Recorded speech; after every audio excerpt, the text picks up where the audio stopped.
So we're going to start working on this walnut slab. It's going to be a desk for someone, but it's got a lot of rot in this one spot here, which does add a lot of neat character and potential, but we're going to fill it with epoxy. So I'm going to show you some things before we do that. That's important to do at the beginning so that when we pour the epoxy in there, which in our case in this scenario is going to be clear, we don't want to have a lot of material that gets mixed up in the pour. And so I'll go over some things on how to do that properly. We're going to start off by vacuuming out what we can of anything that's loose. Then we'll use some compressed air to get some of the harder to get material out.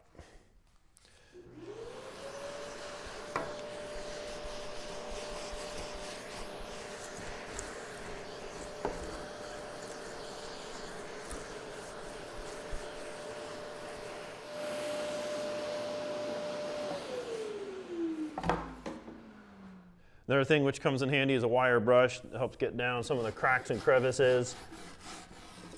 Any of the more stubborn material kind of gets dislodged very easily with this wire brush.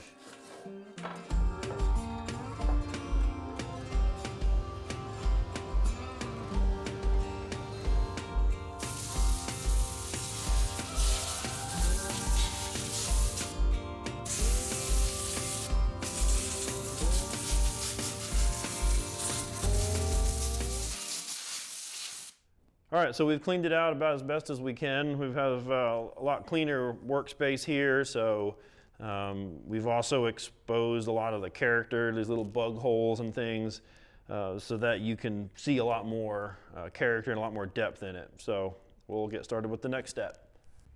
Okay, so we have all of our supplies ready. What we have is a heat gun, which is pretty important. A lot of people use a blowtorch or a hairdryer, but a heat gun actually works a lot better. It's a lot safer too.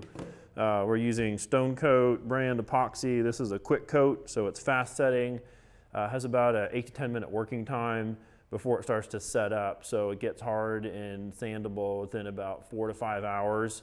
Makes it a lot quicker to use this than a slower setting epoxy when you don't need the depth of pour. We've got some measuring cups, one to mix in, then a paintbrush to coat our surface with.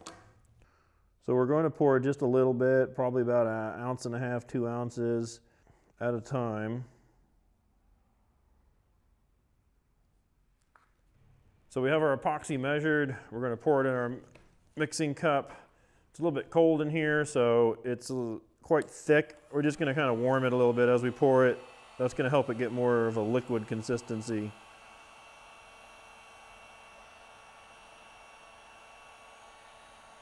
The colder the resin is when you pour it, the thicker it's going to be, and that's going to really generate a lot of bubbles.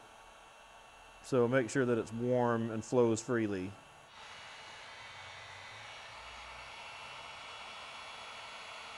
Now that I've started mixing the hardener, the clock is ticking, and so I've got to get this on in about 10 minutes. Otherwise, whatever is left in the container is going to start to harden and set off.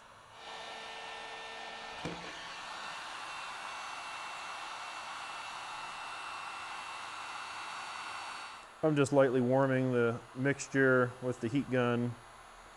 That'll help some of these bubbles go away. And then any bubbles that are left on the surface, once we apply it, we can get them all popped and with the heat gun.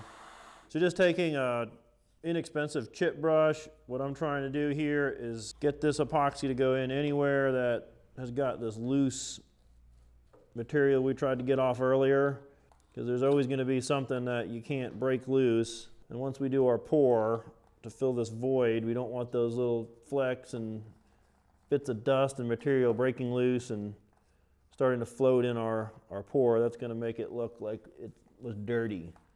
I also have some cardboard underneath to catch the drips. You can use plastic or anything that you don't mind getting damaged with this epoxy. This is called a seal coat, basically sealing in anything that's to the surface here. You won't see any of the dust or dirt, debris that's left. It'll be glued, basically glued to the surface. Next, we're going to come back with the heat gun and just warm everything up. You don't want to get it too hot. But remember, when you warm the epoxy, it wants to flow better. It also soaks into the wood when it's warm. As you can see, some of these milky areas that have bubbles in them, kind of going away with that hot air coming out of the heat gun. And there we have it. Just have to wait a little bit for this to set up. We can get on to the next step. So our epoxy is hardened now, fully cured, and as you can kind of see, and I can feel here, there's not really anything that's loose, that's going to break loose when we do our pour. Here's the other side of our void space. Looks really good here. Everything's real shiny. What I'm going to do here is sand or surface down any of this extra epoxy that's on the edges, and that'll help our backer board when we put that on to have a nice flat surface to adhere to seal this off, keep the epoxy from leaking out.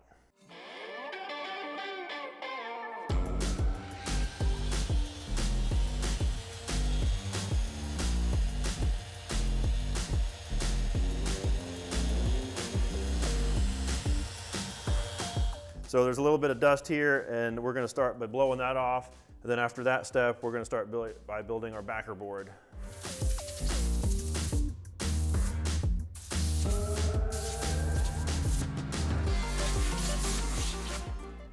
Okay, so now we've got our material to make our backer board.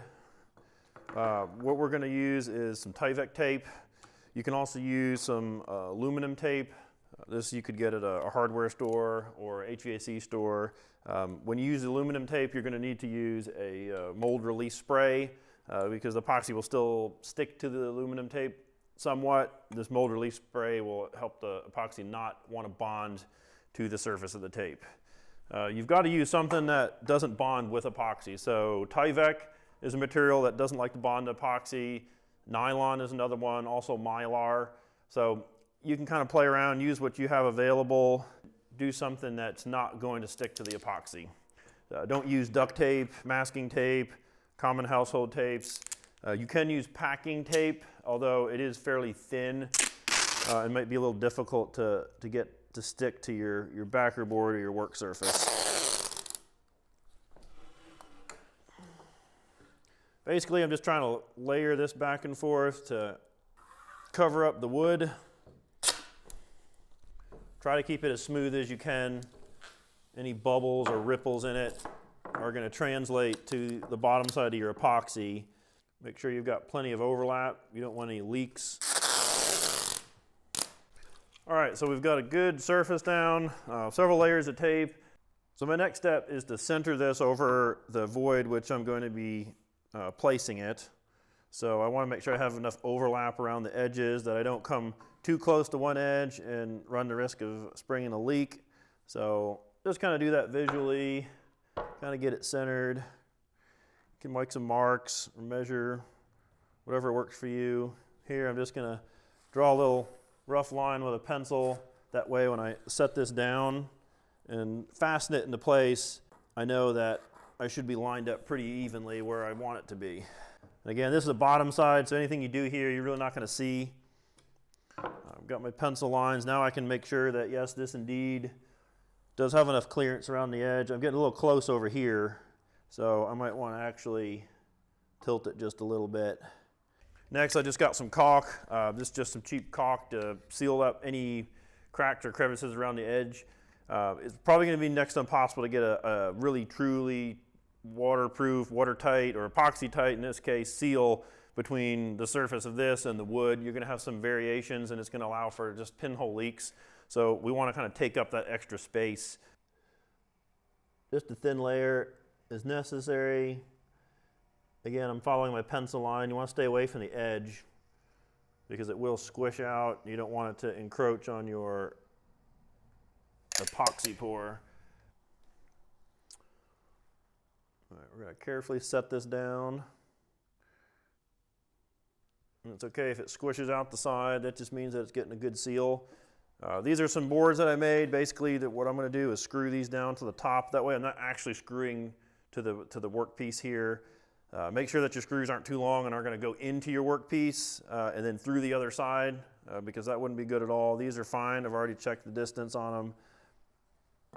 So we're just going to space these out evenly.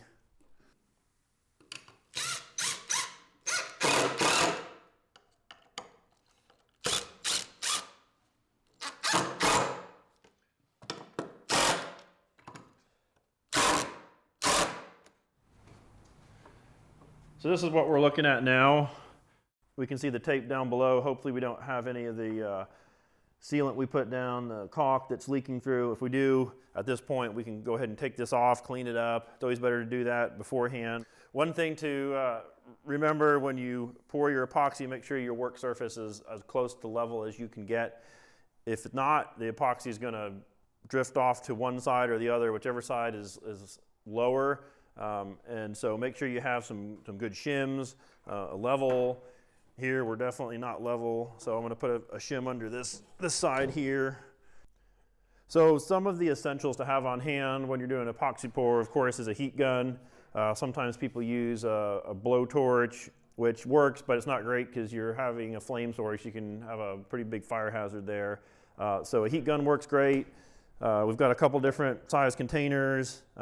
It's always good to have a few different size receptacles to put the epoxy in and mix it in even amounts. All right, so this blend I'm going to use the Dixie cup here, and then we'll pour all our mixing epoxy into there. So we're going to go with 1 part of the hardener.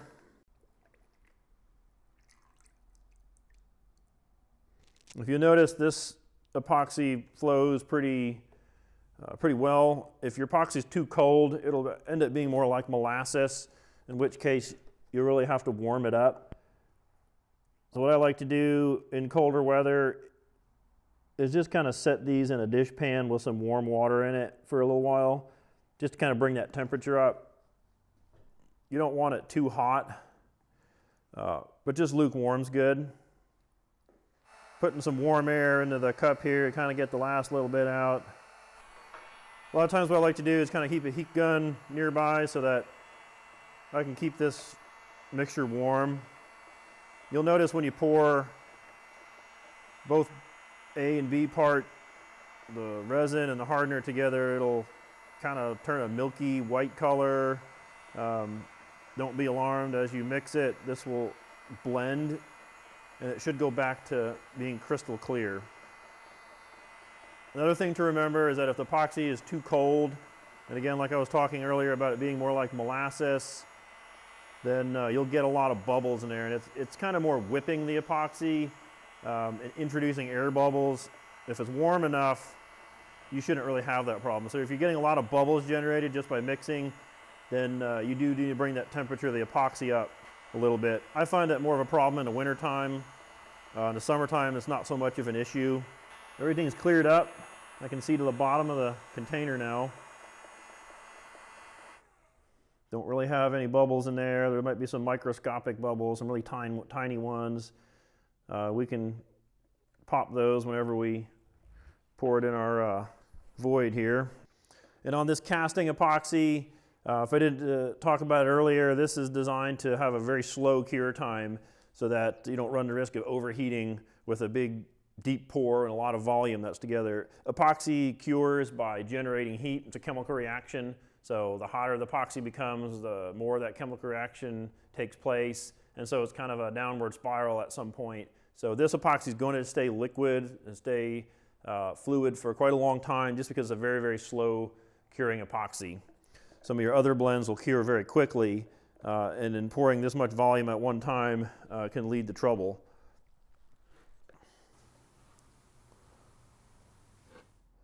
So I can see some bubbles that are kind of generated by pouring. Just kind of heat gun them a little bit. Remember, you got plenty of time with the casting epoxy to work with, so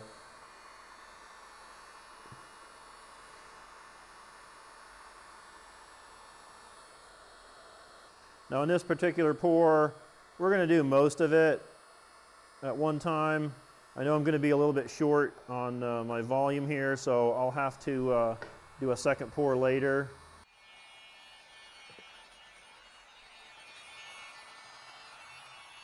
You'll notice I'm getting a lot of epoxy on the wood here. If you're real picky, you can be careful about that, but again, that's going to all sand off. You do have to be careful of the slower setting epoxy because it can soak into and stain some of your softer woods. So there's a good example of some bubbles I introduced, so I'm just going to stir those up, bring them to the surface, or I can heat them up with the heat gun, basically popping them, making them go away. All right, so that's good for now. We'll just babysit this for a little bit. Any bubbles that pop up, we'll check on here and just make sure we don't have any leaks. Our epoxy has set up.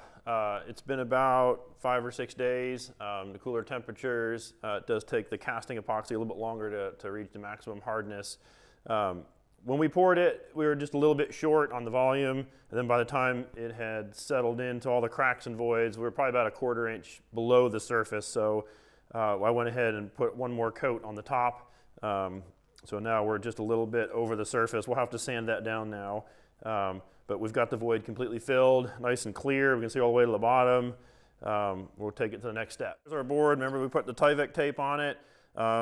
We actually can probably use this for the next pour. Set it off to the side. You can modify it, cut it to different lengths and sizes.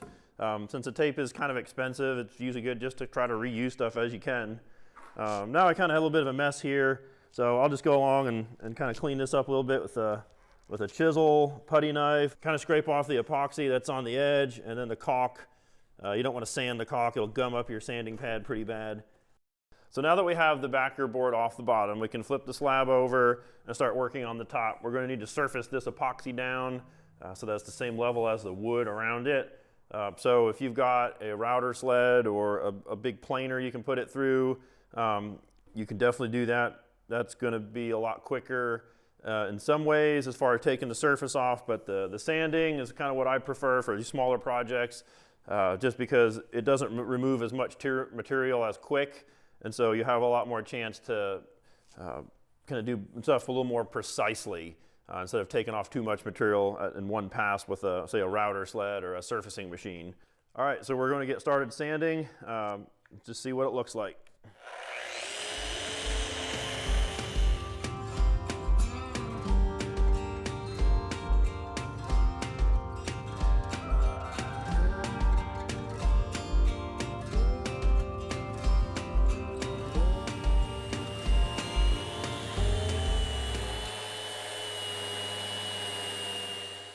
All right, so we've done 220, 320, 405, and 800 grit.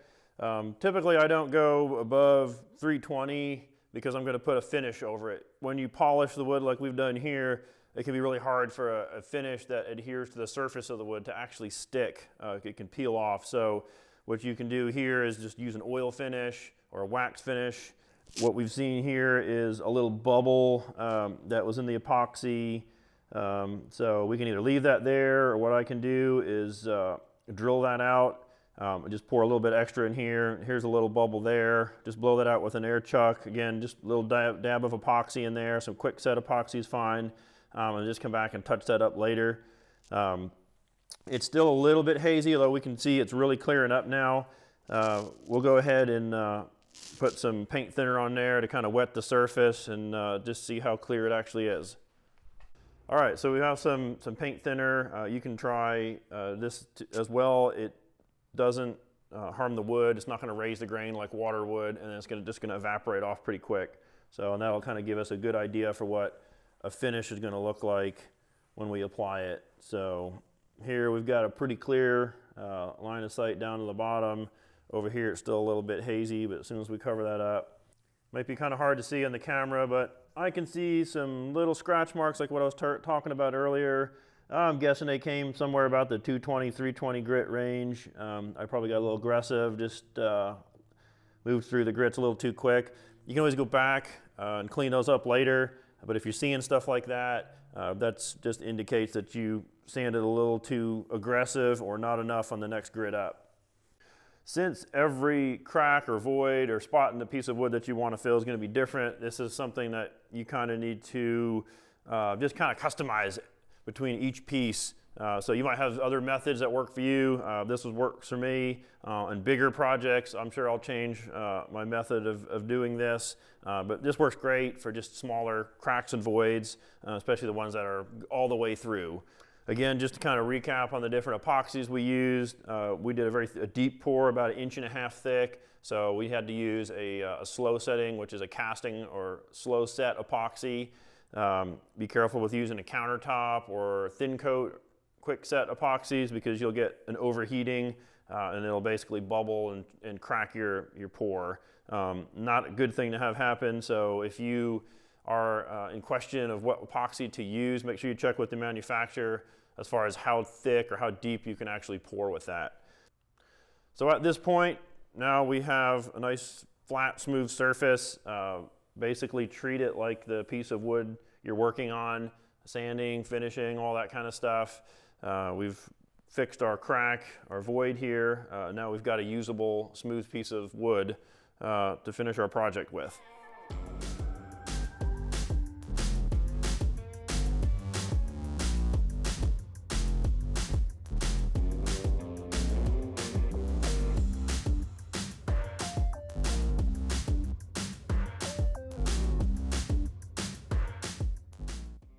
So that pretty much wraps it up for our epoxy pour and our wood slab today. So if you like our videos, hit the subscribe button and stay tuned for more.